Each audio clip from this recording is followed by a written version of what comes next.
Okay, Yanni, I'm going to show you how to cut it. This is the clean corn that I've done. Tidy up the ends. I'm not sure how much space I have left, so I'm going to be very quick. But this is what she would do. I have a bowl in the sink, and she would just kind of cut like the top layer off. Be very careful. It's going to do a lot of juice everywhere. But she would just like cut the top layer off the kernels of corn. There's a bowl down here in the sink that's catching it. Again, it gets very juicy. There's liquid that goes everywhere. But she just kind of cut off the top layer. And you'll see, be very careful. You don't cut yourself. Her knife probably wasn't as sharp as the one is that I have here, but whatever. But anyway, you cut off the head of like the corn, most of the corn. And then I have it that I'm filming myself, so that's why the screen is upside down. So then you take the edge of the knife. Again, you're very careful, and you kind of clean off what's the corn that's left, and that kind of creates the juice and creates the creamed effect. Again, you have the kernel heads, and you have the cream effect. So this is what I'm doing. It gets to be kind of messy a little bit. I made some today for your sister. I made two things for your. I did 2 cobs. I was gonna give your sister some, but it was kind of so good. I ate it all, so I have to make some more now. Oh well, her bad. So, and you get like all the corn off that way, and it's still in the bowl. So because I have some more time here, I'm gonna clean off the other one and perhaps use that. And that's kind of in this little bowl. That's about how much it makes, but I have one more cob of corn. So you take it off, and then you know how you do that. Just rinse it off.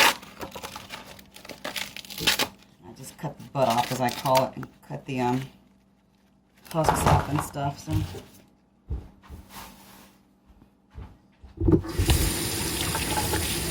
I could have my own little cooking show, couldn't I? So I think this is probably the first time I've made this ever. Maybe once I made it. I don't really remember, but definitely the first time since Granny's been gone that I've made it. But anyway, it's gonna be good. This time I'll probably use less flour. So you saw me with that. So I'm gonna take it again. I'm gonna start cutting again.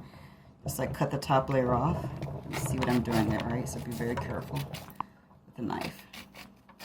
And sometimes some of the hull gets in. I guess that's okay too. It's all good food. It's all protein and whatever, minerals and stuff, so it's all good for you. But just cut off the top layer.